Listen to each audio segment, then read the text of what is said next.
Welcome to Expat Hoops, where we interview basketball players who have played professionally overseas. Today we interview former Providence Friar Erron Maxey. He was at Providence from 97 to 2001 before starting a pro career that has spanned 18 years on 4 continents.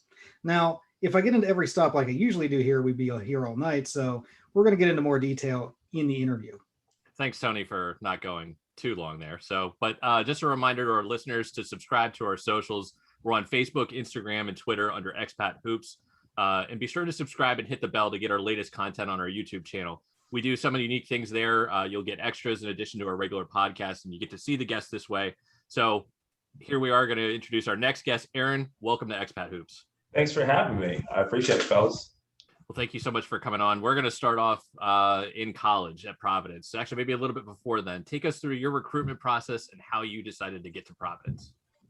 Well, the way that I ended up getting to Providence was I was actually looking to go to USC. I was all about USC. So I'm a Southern Cal kid, and things were just lining up perfectly. And when Charlie Parker lost his job, I just didn't feel comfortable or anything like that. So I actually was looking at going to Pepperdine. I knew Lorenzo Romar, still here from Lorenzo and whatnot, great man. And everything was all set, ready to go with that. And they had a situation where there was a fight at school. Some guys got thrown out, so they let me out of my verbal commitment. So at that point, I was like, hey, you know what? I still want to sign early signing period. And I ended up at Providence. When you went at Providence, you spent time, you were in the Big East, and as I said with our last guest, this was the Big East in its heyday. Like this was the Big East, ultra competitive league, one of, if not the best in the country up there with them, especially at the time you were there. When was the first time you thought that, hey, maybe I have the chops to do this professionally? As a kid. Yeah. I mean, that's the thing. I mean, you don't dream about just necessarily going to school or anything like that. I mean, when you're playing and you're being recruited and you receive that first letter, going into your freshman year of high school, you're doing something right. And it's just about being able to continue to grow, as a player. And that's what it was. So as far as with that, for me, in my mindset, it was just being able to do my time. It's almost like a prison sentence, try to, continue to get better. And then at the same time, trying to do my research and figure out what's going to be the best school for me.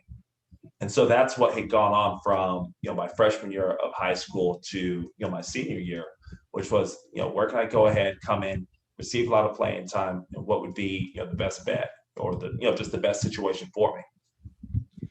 And so you were at Providence, you had a lot of guys that came before you and a lot of guys that were on the team with you that ended up going to NBA, going big time. A lot of them also went pro overseas. To walk us through the process of when you were in your last years at Providence, what was that like, considering what your options were? I mean, I really didn't know what the option was going to be because I was playing out of position. I played power forward and center at 6'6". So I was looking at the potential possibility of being like Sean Marion. He'd come out a couple years earlier.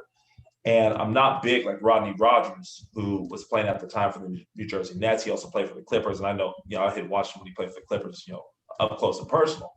But, I'm not a 6'6", 255, 260 pound, guy who was able to, body up with Shaq, which, he'd go ahead and guard, him and, other bigs as well. So, for me, it was just looking at what's going to be the opportunity.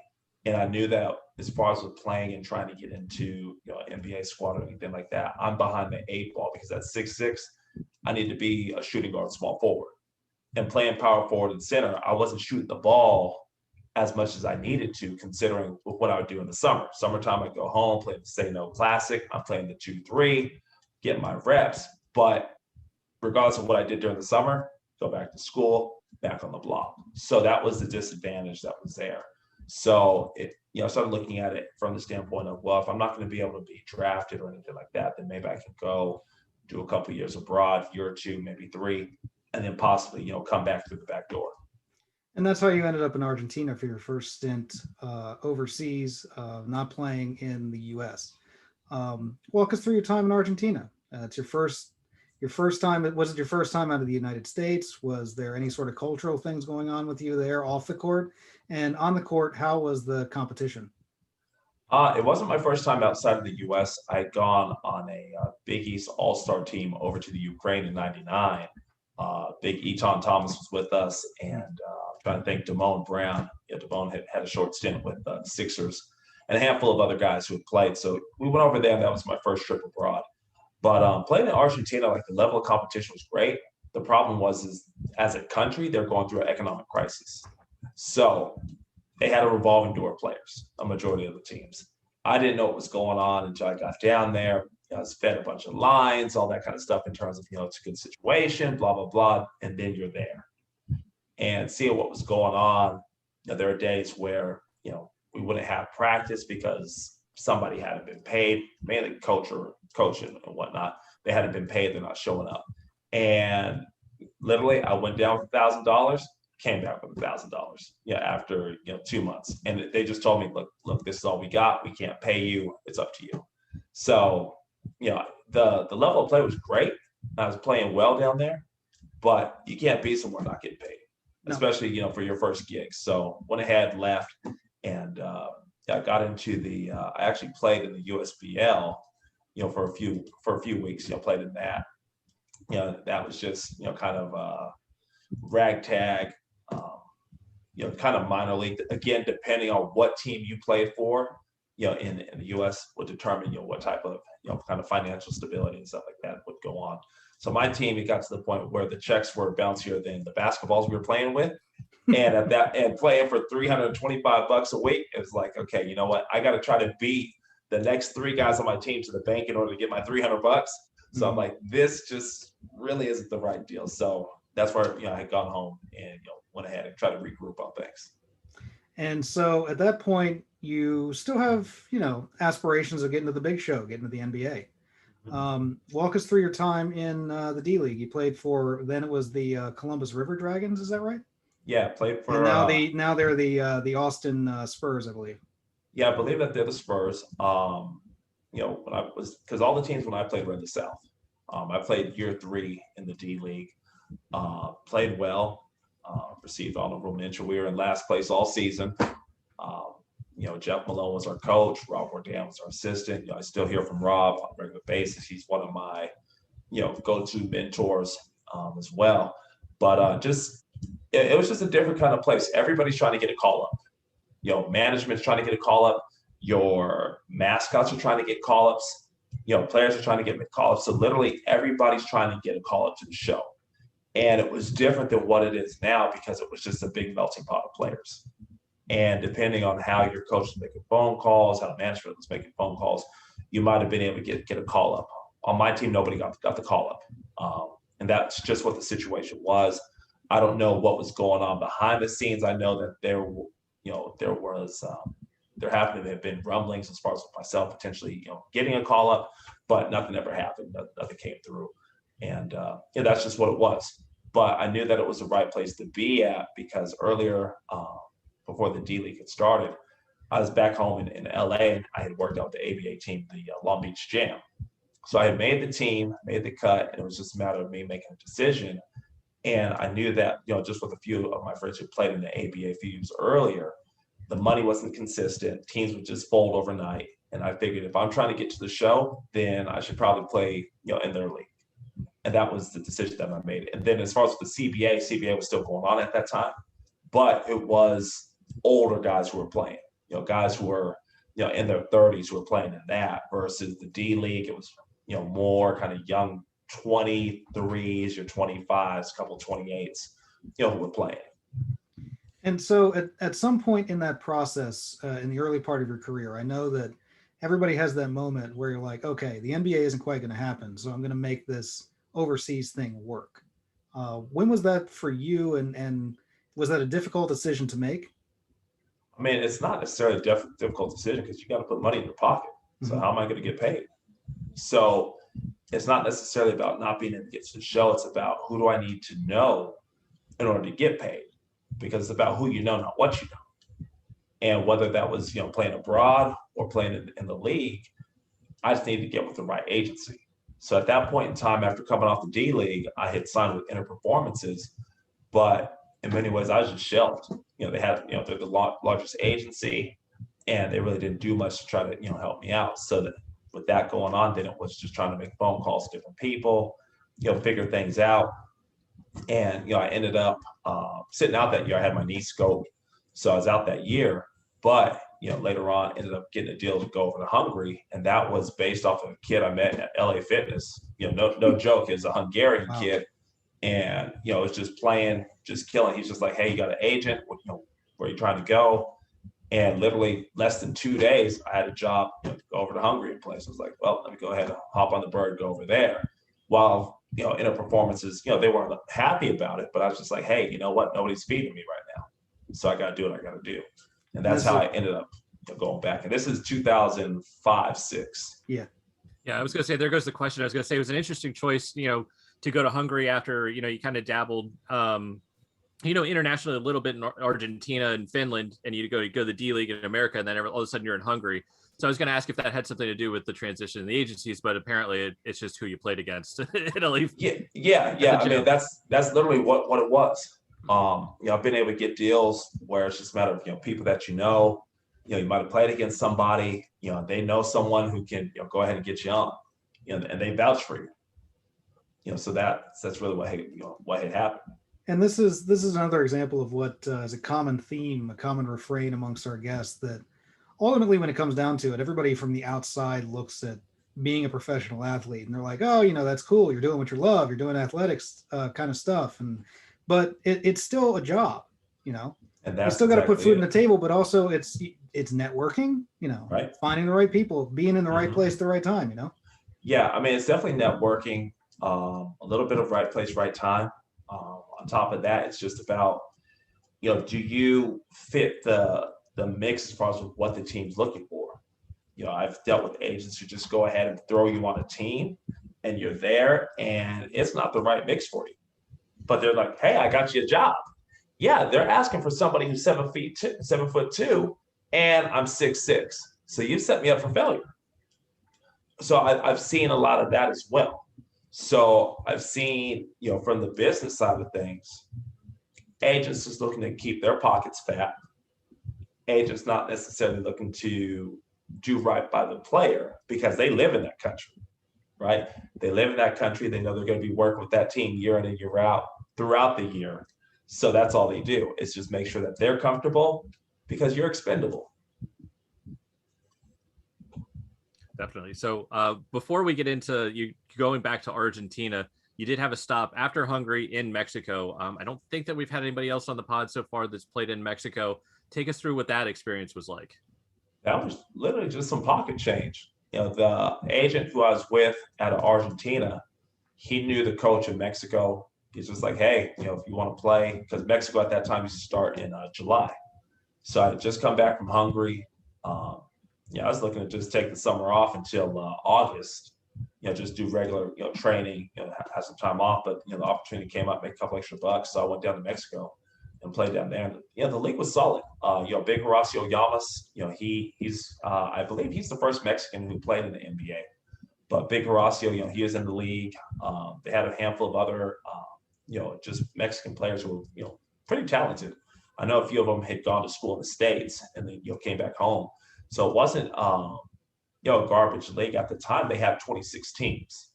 So your top 8 teams, your top 10 teams, like they were really, really good. And then kind of that 11 to kind of 17, they were solid. And then the rest, they were garbage teams. I mean, you could show up, roll out of bed, and you're still going to win by 20. And that's what the situation was. But, I was just there for, literally 5 weeks. And it was just a check just to, go ahead and literally just work on my game a little bit and just prep for, Argentina. And actually, I want to retract my statement. We have had somebody from Mexico. And one of the things, I don't know if it was necessarily the same league either, because I think that particular one got started up a little bit later. But what was your experience like off the court in Mexico? Was there almost kind of like the sense that you're a big fish in a little pond in Mexico? Because I think I think Larry Thomas was one that we talked to earlier on, where that was kind of the experience that he had when he played in Mexico, is that he basically felt like he was in the NBA, but in Mexico. As far as with us, I mean, because I was in San Luis and their soccer team's big time. So for us, I mean, Nobody really bothered us, nothing like that. So I mean, you just hung out. Some of the guys who played in the league at the time, because I played in the LMVP, because they had the LMVP and the SIPA Copa, that used to start, I want to say like March, back in the day. That's when, and that was kind of the off-season league. But as far as with us, I mean, it's just, really, you just show up at work, do your job, practice twice a day, and that's it. So there wasn't much more to it. I mean, there was no feeling of being, in the league or anything like that. And that personally, that could have been because I played in the Big East. You play in front of 18,000 people every night. You play on TV. So different people, different, situations, that they're in. But, I've been in small towns where you are the team and people really, cater to you. Yeah, that's actually a pretty good point. When you're playing in the Big East, you can be in front of some probably much larger crowds than most of the places where you play professionally in the world, honestly. Exactly. That's no joke. Right. So, I mean, so when you play in front of 5,000 people, maybe 10,000 somewhere, all right, it's a good crowd. I mean, compared to having just drunken students and whatnot at your games, and they're, saying whatever obscenities, at the end of the day, when you're playing abroad, like, they're ruthless. They'll spit, throw batteries on you, throw on hot coins, lit cigarettes, all that kind of stuff. So when you're dealing with that compared to just somebody saying, your mama's a cow or so, something, crazy like that, Yeah. right? Or, like for me, my last name's Maxey, and it's like, Maxey Pad. It's like, how many times have I heard that just from a kid, right? It's like, can you come up with something a little more original? So you hear different things, but abroad, I mean, they're ruthless. I mean, they're throwing water bottles. I mean, Lord knows what. And that's just what it is. So when fans are, acting crazy, you also see the riot police go ahead and get busy on people, billy clubs. I've seen machine guns pulled out, all that kind of stuff. So all this stuff with like the NBA fans act, that's nothing. Like that's literally nothing with what, you experience when you're playing in, big leagues, abroad. For sure. Honestly, that's just the latest installment of exactly the same kind of commentary about like, yeah, we're not condoning what happens in these NBA arenas, but at the same time, that's cute. Right. And it's cute compared to everything else abroad. Like I said, I mean, you got hot coins that are lit up because somebody has a lighter, they're lighting up and they're throwing it on you. You're sweaty and it's, it's burning. And that's literally what it is. Did that happen to you somewhere specifically? Oh yeah, in Argentina. They just go ahead and get rowdy. Argentina, Hungary, Uruguay. Yeah. Wow. Well, that's the first we've heard that specifically. We're right back to where we were about to go is Argentina. You've been to Argentina once before. This is about the period of time where Argentina becomes like a regular stop for you in your career. Yeah. Take us through the highlights of I guess this phase of your career in Argentina, or actually, I mean, feel free to also go through the lowlights when you're talking about having hot coins thrown at you. I mean, that was just part of the situation. Even when I played in 2001, 2001, 2002, when I had gone to Argentina, you still had that rowdiness of the fans, and a lot of those fans also still take on that idea of being soccer hooligans, as soccer is king in South America. So you do have that mob mentality. When I went back 2006, 7, it was a place where, money was good. At the same time, there's also disrespect coming because from 2001 to 2004, the way that, offense was ran, geared, all that kind of stuff, things still went through the hands of the Americans. Well, we didn't win the Olympics. So basically it was, we don't need you, you ain't shit, is really what it came down to. And so as far as with that, you could really see a shift in what was happening, as far as with how people are being treated, the amount of disrespect that was going on, that kind of stuff. So it was different. And not every team was that way, don't get me wrong, but it was there because the arrogance that was, we don't need you, we want a gold. I mean, I played with, Leandro Palladino, who played on the gold medal team when I played in Cordoba. Great guy, phenomenal. And, he's just like, hey, some of the people who think this way, that's on them. He's like, me, I know you're my brother. I need you to go ahead and, do what you do. So there was this, back and forth, situation. But in terms of like the biggest things with Argentina, like the successes were, just being able to play, good stage. As far as with television, it's covered throughout Southern South America. So it's Argentina, Uruguay, Paraguay, Chile, parts of Brazil. So you do get a little bit more exposure with that. The lowlights, you're never paid on time. Like I was never paid on time. Money wasn't always paid in full. I left a lot of money down there. Agent didn't want to go ahead and get that. So on the one hand, great ball, making some good coin. The lowlights, not getting all your money and just dealing with a bunch of BS. And that's what it was. And during this time period too, you played in two places where we haven't had someone play before too. You mentioned Chile, which was the end like around 2008. You didn't spend more than a month there, but mostly we haven't had people that have played there, and we also haven't had people play in Puerto Rico, which you played in 2007. Again, for another short stint in between time in Argentina. Tell us about your experience in both those leagues. Chile, to me, if you look at the pecking order of Southern South America, it's the bottom. So, or actually, it's the third to bottom. So the pecking order would be Paraguay at the lowest, Chile, Uruguay, Argentina. So that would be the pecking order. As far as with the league itself, you played on a lot of smaller courts, which was different. So it wasn't regular length. It was a short court. Corner threes, you couldn't shoot corner threes because your heels would literally be out of bounds, which was different, but that's just the way that they played. A lot of smaller players, played on the team. League was solid. I mean, I wouldn't, necessarily rate it as terrible because, they paid on time, paid solid money. At least my team, Concepcion, they paid good money. Sergio, he's great. Montoya, I still hear from him. Great guy, great, GM for a team. But as far as the league itself, you only had at that time just a couple of teams that were really good, and the rest were just smaller teams. You had guys who could play. Your three imports, if they could play, they'll necessarily carry you over the hump. And if you had two locals who can hoop, it's a done deal. You had nothing to worry about. Uruguay, Uruguay's top 4 teams, 5 teams that compete in Argentina win the whole thing. Like, they got guys who can hoop. Money can be great there, depending on what team you're playing for. It's making good coin.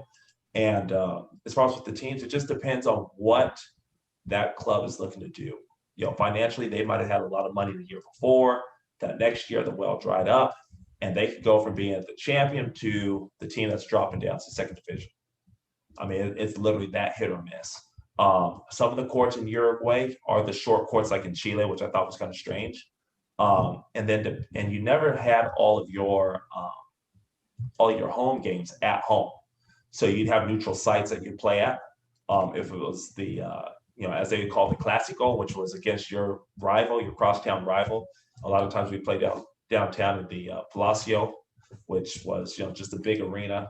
And half would be your fans, the other half would be the other, and it would just be chaos, fireworks going off, people doing all their chanting, their songs, and all that kind of stuff. So that was a lot of fun. But again, just depends on the team, getting all your money on time. With Uruguay, I got all my money, which was a good thing. And economically, I think they're more stable than what Argentina is. So completely different thing. Especially in that time period. Yeah. Now they're sort of a little bit more even, but I would say then it was definitively in the corner of Uruguay for being more stable. Right. And that's exactly what it is. Economically, they've always been kind of considered the Switzerland of South America is how they were kind of structured. But yeah, good basketball. Again, depending on your team and what they're looking to do. So this is the period of time actually where you're coming off of playing in South America and Argentina, Chile, and Puerto Rico's in the country. But this is also the period of time where you start going to Australia and New Zealand. Take us through your stints there, what your experiences were like playing there, and actually really what led you to get over there from really what is kind of had been a pattern of going to a lot of Spanish speaking countries, going to the Australia and New Zealand. Well, my agent pissed me the fuck off. Is what happened. If I'm going to be truthful and honest. I actually had my first bout of Crohn's disease down there. And so I didn't know. I wasn't diagnosed at that time. And This is in Australia. In No, Australia. this is in Argentina. Oh, okay, gotcha. So I ended up getting sick down in Argentina, and I didn't get paid all my money. And trying to make contact with them, just completely ghosted me. Wow. So I had surgery. I actually called my parents. Like I don't call my parents like that for anything, but I was like, something's like seriously wrong. Like you guys need to come down here. And the girl I was dating at the time, I told her like something's like really, really wrong. So she flies in, and she lived in Argentina at the time. My parents flew down from the States, and everybody came to help me out. And I'm just being told I have an intestinal infection. About 5 years later, I'm told that what I have going on is Crohn's disease because I had 2 more surgeries in Uruguay. This is a couple years later. So because of all that stuff, the shenanigans of not getting all my money, him ghosting, all that, I just went ahead and just said, fuck it, I'm out. And I went ahead and just made that decision. And I sat around and waited, and things fell into place. And I hooked up with a new agent, and he went ahead, passed my information over to Joey Wright, who he's coached over in Australia a bunch of years, and he took a chance. So went ahead and got a gig over in Australia, and that's what started that mix as far as with Australia and New Zealand situation. And I was just more comfortable because I knew my money was going to be on time regardless. Just as far as with how the economy works. And then on top of that, I knew that Aussie basketball was good because I knew a handful of guys who had played in Australia years earlier. So I was just like, okay, you know what, this is going to be good. And that's literally what got me over there.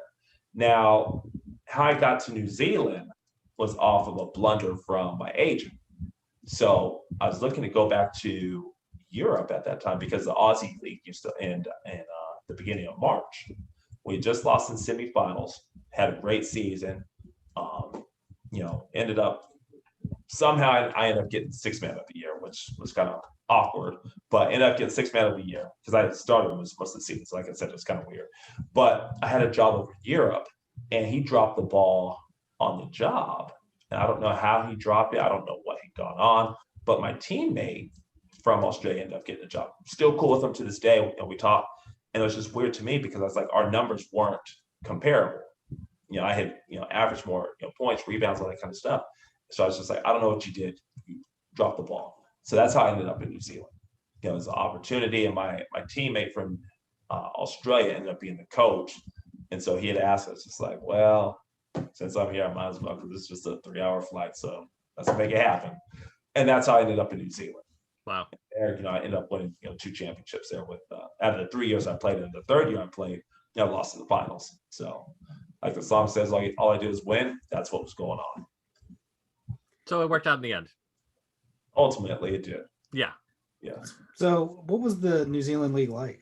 We haven't had many people that have played in New Zealand in particular. You were obviously very successful personally, but how would you say the league stacked up with some of your former and future locations? It's tough. I mean, it's deceptively tough. Like a lot of people think, it's because it's a small country that there's not going to be a lot there. But, you have the team up in Auckland, which is the Breakers, they play in the Aussie League. So, you have a lot of guys who can actually play, but they're not able to get onto an Aussie team for whatever the reason is. So you got guys who can compete. And then, even with their national team, their national team's solid. So you have guys who can play. It's tough, competitive. A little bit of, I wouldn't necessarily say a big league, because you have, a couple of teams like their power forwards maybe 6'6", 6'8", but you have a lot of Islanders, your Mahdi's, your Samoans who play, guys, big guys, who are playing down the block. So I mean, it's a physical league, and at the same time you got to be skilled. So I mean, I think it's probably one of the most slept on leagues, to be honest with you. And so you end up back in South America, going to Uruguay. You end up with 2 stints there. Mm-hmm. Tell us a few more. I have a few more. Actually, yes, you have a few more. By the way, Yeah. while I'm sitting here too, you have another stint with Australia later on, and I have to say the name of this team, the Toowoomba Mountaineers. Yeah, that is very good. I always enjoy when things like that come up. So I had to articulate that for you. But In terms of your couple of stints in Uruguay, tell us about that league in particular. I know you talked about the tiers of the teams that were there. What was that experience like, having come from the New Zealand league that you were in, that you said was sneaky competitive, then going back to South America? For me, I mean, I knew because I had played against Bigwa, which at the time they were the big team in Uruguay. And I played against them in the League of Americas back at the end of 2008. So I knew what to expect, knew what type of players they had, and just seeing a little bit on TV just from my time being in Argentina, I kind of knew what the league was. But going down there, I was like, look, I'm getting buckets down here. Like that's what it is. You get buckets, and as long as you get buckets, you're going to be good. So like I went down, and like my first game, like we lost by 2, which sucked. I mean, literally lost on 2 free throws in overtime. But and it was one of those things where the announcers ran up on me because they knew I spoke Spanish and stuff. They're like, hey, you had 45 and blah, blah, blah, blah. I was like, yeah, I needed 48, and that's literally, that's my mindset, as far as winning, like, who cares about your stats, when you lose.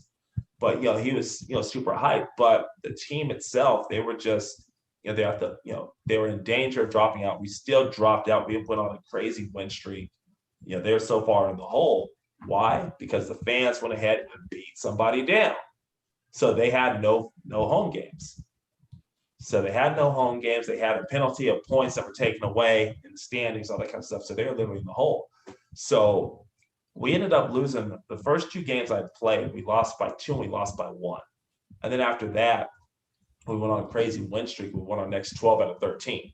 And just due to mathematical equation, the team still dropped out. But it was one of those things, we just, were able to get on the win streak, had guys, playing well. And like I said, the league is competitive, it's a super competitive league. It just depends on what your locals are capable of doing. Like I had a guy who could only make right-handed layups. Don't stand on the left side of the court. Let's go move you over to the right so you can have success. I had a guy who could only make corner threes on the left side of the court. Get out of the right corner, move over to the other side. I'll get it to you. So it was just that little bit of belief, and then you have to go ahead and give them that confidence as well. Like, hey, you made that shot. I know you can make 5 in a row. And then next thing you know, they're believing in themselves rather than just being screamed on by the coaches and all that kind of stuff. So that was, my first stint, and it honestly just turned into a place that the money was good. And for whatever the reason, for the most part, I was always brought in like as basically just as a fixer, cleaner, which was always kind of strange. But a lot of stuff in Latin America, that's what happens. They may bring in somebody, they don't like them, they send them home, they send 4 guys home. And then they decide, okay, we're going to bring in somebody who we know who can play and fix problems. So you got to coach a little bit, and then you got to play a little bit. And that's, really the dynamic there. And so at this point, you're basically like a decade into your career, a little over a decade, in fact, just to recap where we are in terms of your career. So at this point, you've had some health problems, you bounced around, all over. You're basically on 4 continents at this point that you're played basketball. In some cases, it seems like you've played like almost year round, going from one league to another. Yeah. And that kind of thing, even as a 10-year vet, even as someone who's not younger than that, it tends to take a toll on your body. Was there anything in particular that at this point in your career that, any issues you had in that regard, any injuries or anything? I mean, I had my knee scoped, early on. I had it scoped out a couple of times. But at that point, it was more going into the Crohn's disease side of things. So it was trying to figure things out. So from 2009 to the beginning of 2014, I had gone undiagnosed.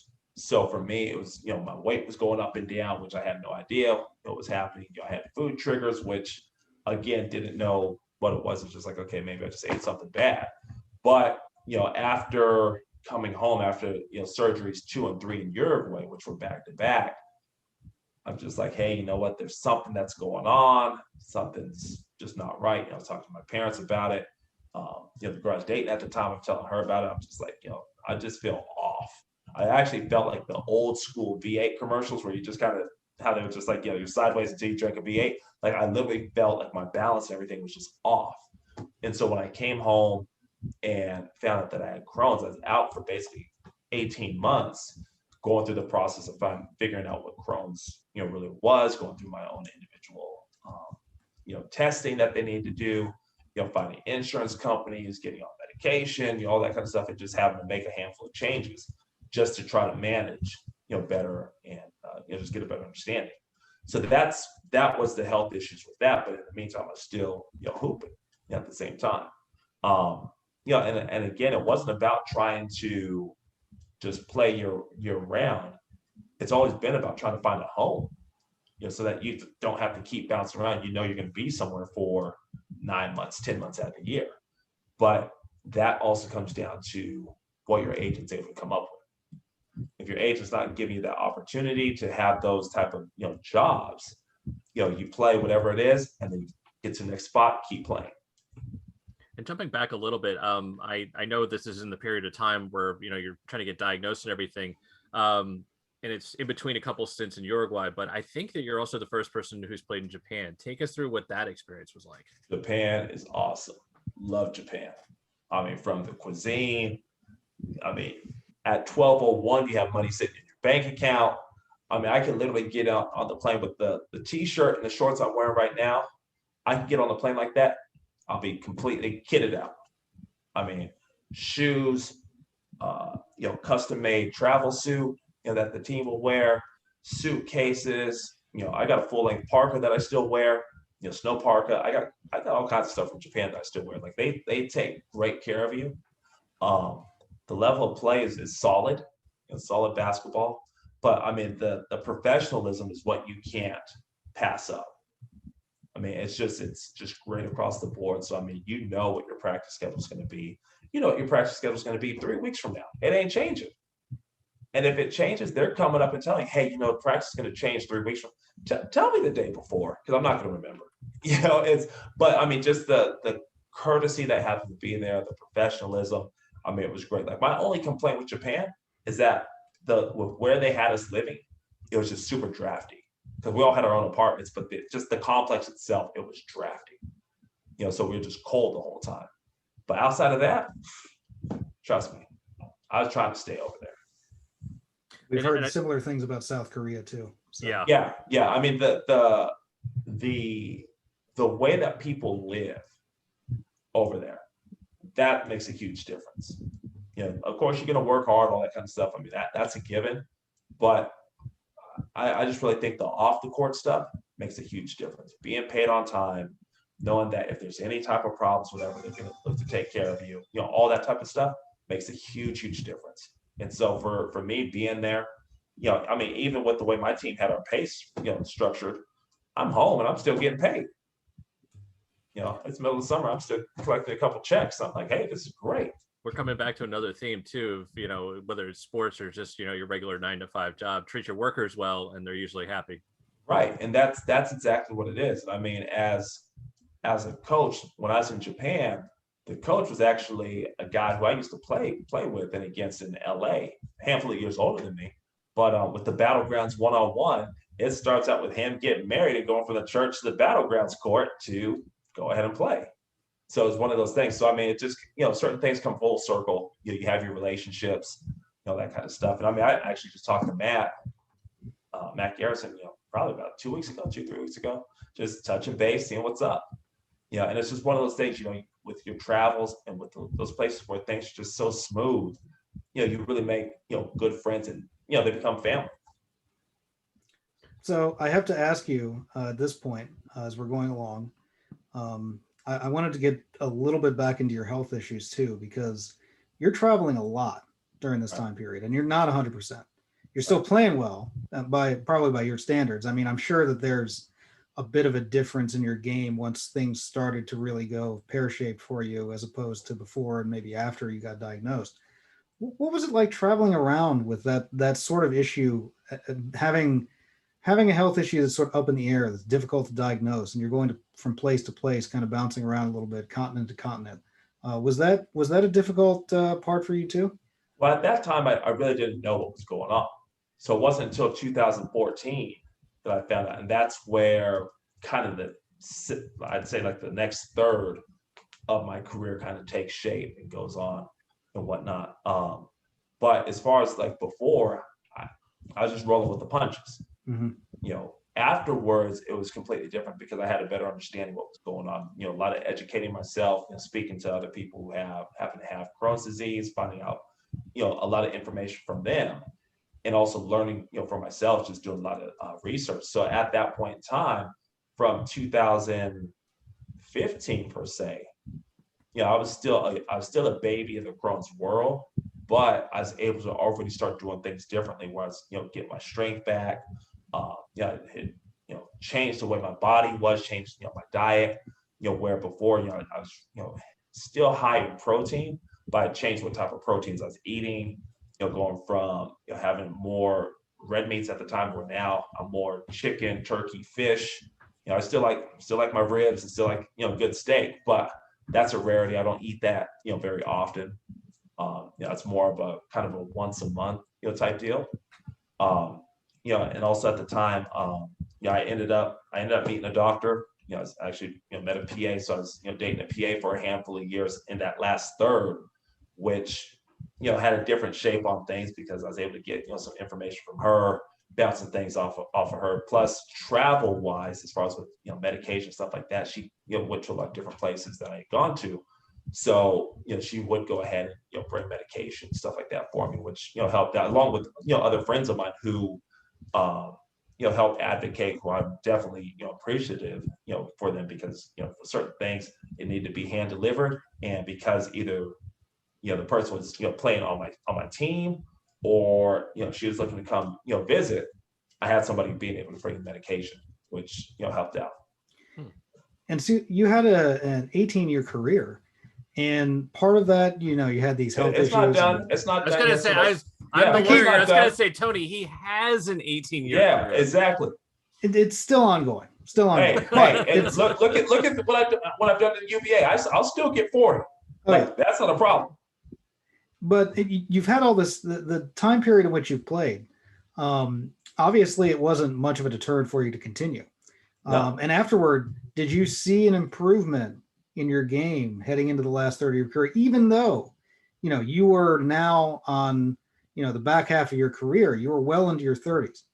Was there any improvement that you saw in that regard in your performance on the court? Did you feel different afterward?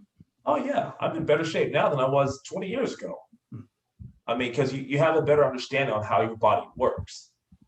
So you start understanding like how you need to train. You know, you start understanding change of pace on the court. You start seeing things differently on the court. So with certain situations, things, in my opinion, you always hear, you know, athletes say, regardless of what sport, things slow down. You know, and that's literally what, you know, what it is. So things have slowed down, see things differently.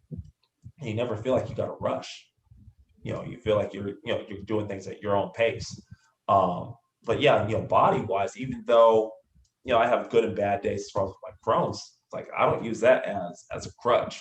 That's just, everybody feels sore. You work out hard, whatever, you're squatting, your knees are sore. You know, you deal with it. You know, and it's that, you know, same type of situation. You just deal with it. And that's Right. my thing. I mean, I advocate, like I said, I do a lot of work with that. But my thing is I'm not going to let that define me.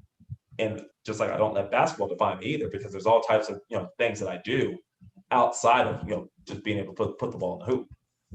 All right, Tony, take note that he's in better shape than he was 20 years ago. So there's hope for us yet. Are you sure? Hey, you know what? Hope springs eternal. Honestly, if you want to make that change, it starts with your mental process and how you view things, because it's not a diet. Yeah, it's a lifestyle change. Oh boy. Trust me, I like cookies and cakes and all that kind of stuff like everybody else. But, you know, number one, I can't eat all that stuff because it sets off my Crohn's. And number two, why am I going to want to have to run that much more? Lift that many more weights to try to burn all that stuff off. So, you know, everything within moderation. Absolutely. Now that is the one area in which you're preaching to the choir, because all that stuff that you were like, I'm like, yeah, that's all great, and I still eat it. So that's where you and I differ. I do too. That's where, you know, we're the athlete versus the non-athlete and all that stuff. So yeah, but I mean, you also got to look at a lot of guys who do, you know, both men and women who play the game, right? If they're not being being told to go to practice, what happens? A lot of those athletes, they balloon up. Yeah. So I mean, the discipline for some of them, it's like, look, I've been doing this since I was 8 years old. I just don't want to do it anymore. Others is just, this is just my lifestyle, keeps me healthy, allows me to do whatever. And that's where they keep it up. And that's where, even for myself, and not just, looking to play ball, it's just, just my lifestyle. Like, I don't have kids or anything like that. My 2 nieces and my nephew are my kids, and they're 11, 10, and 9. But whether we're riding bikes, playing tag, I'm throwing people around, whatever, I'm able to do that stuff because I keep myself in shape. So jumping back to the final third of the career, we got to Japan, but we haven't gotten to China and Taiwan yet. Take us through not only how you got there, I think, because again, this is, you've gone from certain areas of the world and now you're kind of exploring new ground, how you get there specifically, but also take us through what your experiences like on the court and off the court were there, because those countries are also unique in their own right as well. Yeah, so I ended up in China. So I had finished playing 2016. Yeah, it would have been early 2016. Played in Uruguay, played well, got on a team, did everything I could to try to keep them up. They still dropped down, small budget, stuff like that, a bunch of rookies. So they dropped down, but my numbers were great. So I'm thinking I'm going back to Uruguay, be back in the loop. And for whatever reason, agent doesn't give me a job. So I'm sitting here, I'm at home. I was drafted number 1 in the UBA, which, great minor league, ran by Jermaine Barnes, super good. And as far as with that, I was like, okay, well, maybe I'll just play in this, stay in shape, see what happens. Well, I get a call from Keith Kloss, and known Keith since I was 15. So Keith's like, hey, they got this thing over in China that's called Wildball. I'm like, all right, well, what's Wildball? He's like, they have these tournaments that go on. You can get paid. He's like, you can easily make a G a game. Okay, all right, you G a game, that's not bad. So he told me about it. Well, I'm trying to research this stuff doesn't exist. So I'm talking to my buddy Marcus Elliott, and he had played in Uruguay, and we'd battle against one another. I see him pop up over in Hong Kong. I'm like, the Hong Kong league isn't good, but he's playing in the ABL. So I'm like, okay, playing in the ABL, new squad, whatever. I was like, how'd you get over? And he told me about his guy. So anyways, I contacted, and his guy's like, well, I know you're a little older, I got to see. I'm just like, what did Marcus say? He's like, well, he said you ball. Well, it's not like he's going to lie. So anyways, I go over, and, the guy, Lucas, he got me over to China, and I'm playing in my first Wildball tournament. I'm playing outside on blacktop. I stopped playing on blacktop when I was 25. I'm like, I'll do this. And then they're like, well, they're going to pay you $500. $500 is like a men's league game. So go out there, have a quick 40, sit down, and I'm going up against, 5 imports, do my thing. I'm like, yeah, here you go. I'm like, really? That's it? All right, well, let's kind of see how this goes.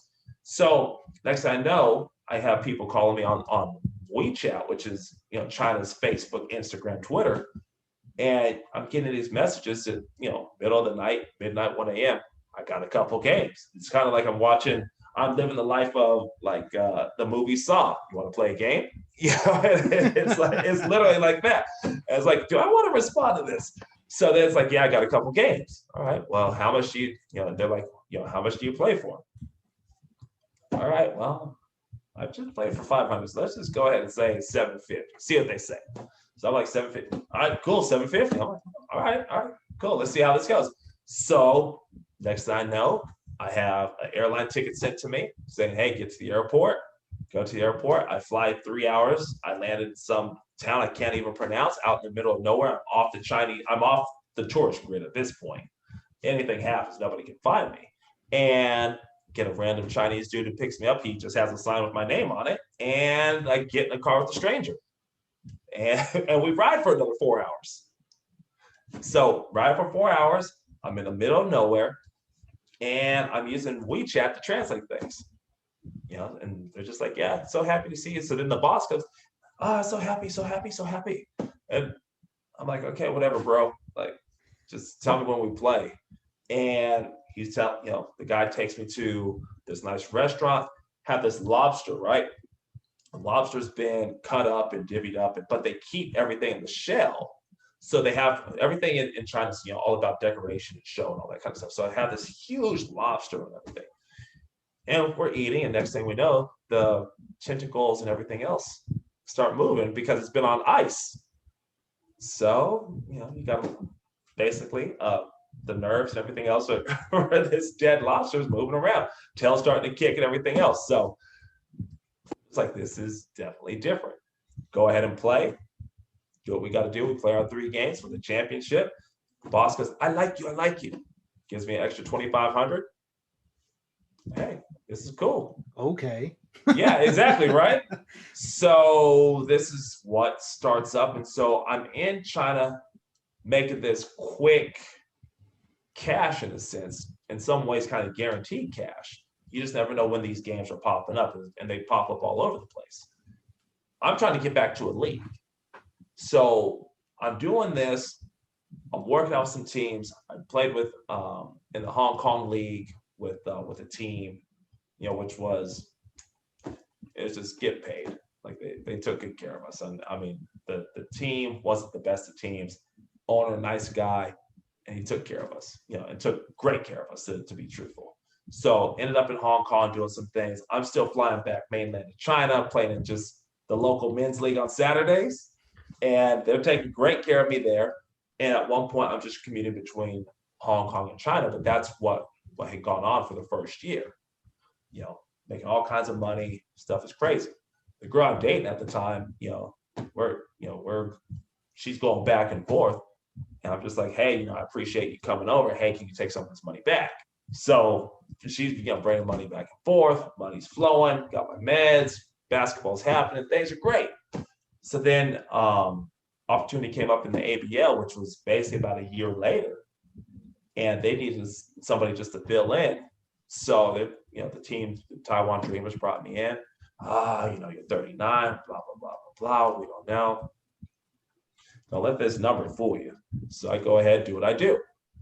So everybody's looking for me to sign for the whole season. They got 7 owners, and the one owner, he decided to bring somebody else in because he didn't know what to expect. So that's what it was. But then a handful of months later, they went ahead and brought me in, brought me back and all that kind of stuff. And that was an interesting situation. With that, long story short, management brought me in. They had fired the coach. He liked me. New coach came in. Business transaction. So that's all it was. And so back to the Wildball stuff. I'm doing Wildball for the next year, and then COVID hits. And so I'm over in China seeing COVID, and it's like, I think it's time to get out of here. So ended up coming back home, and so just having to wait, because basically the world stopped for basically a year. So we had the blip from the Marvel movies, from the Avengers with Thanos. So we have our blip for the year, come back, and now just trying to see which way to go with things. Just as an aside here, Andy, I only had up to 2018 in your doc, which you sent me. That's why I was saying had. Just FYI. Mm-hmm. So Wikipedia version. I knew that it was continuing on, but no. But he also he said earlier on that he wasn't done. So yeah, I know. Yeah, you just didn't hear that. No, I heard it. It's just I do what I do. But it was a long day for you. After I had a long day yesterday. Yeah, no kidding. But at any event, I mean, that China story is one of the more interesting ones we've had in the podcast. Yeah, not gonna lie. Yeah. That is quite something. Just kind of randomly showing up places, and people are like, "Here are a couple $100. Here's $1,000." I mean, money started getting crazy at one point, like super crazy. And this is just like what are these games? I'm trying to wrap my head around it. People, all right. So we go to the park and we play a pickup game, depending on what it is. This was going to be exactly my line of questioning. This sounds like pickup, but somebody's got some money and wants a ringer, basically. Right. And so, depending on what the ringer is and the rules, you may have just one import comes in.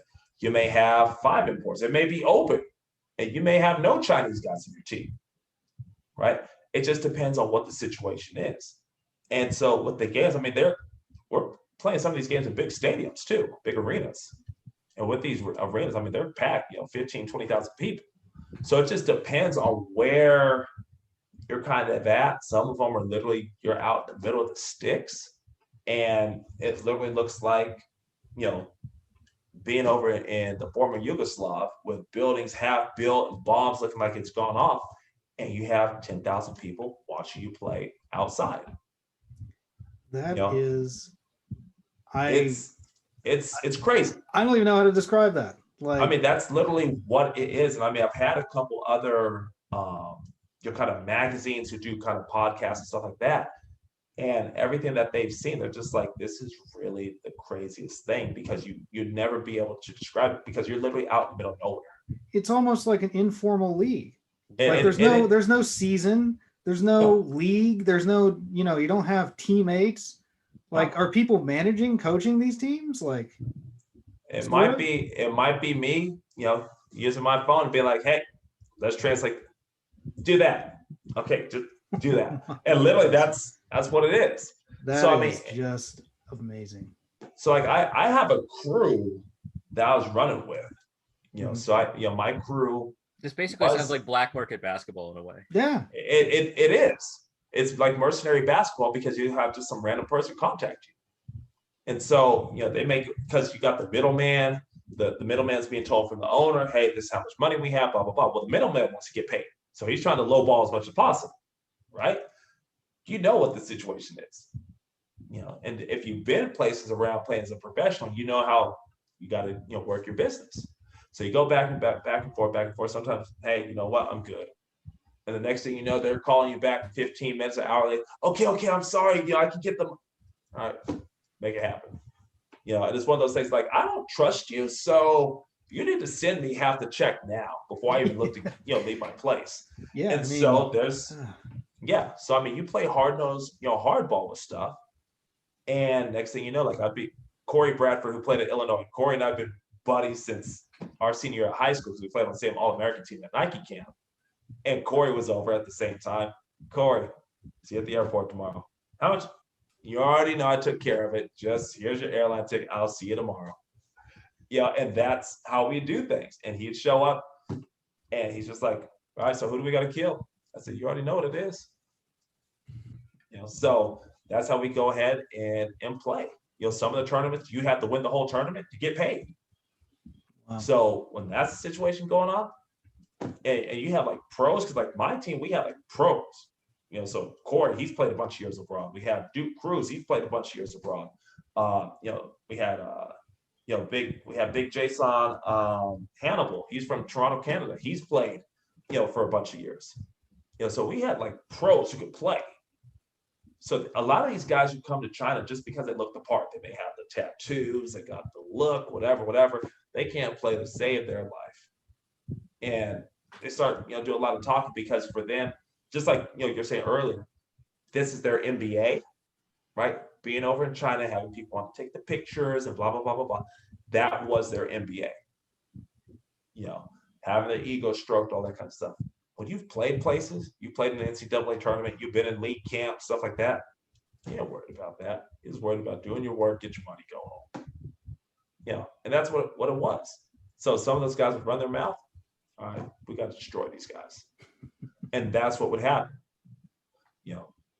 And you'd show them the difference between a wild ball player and a professional player.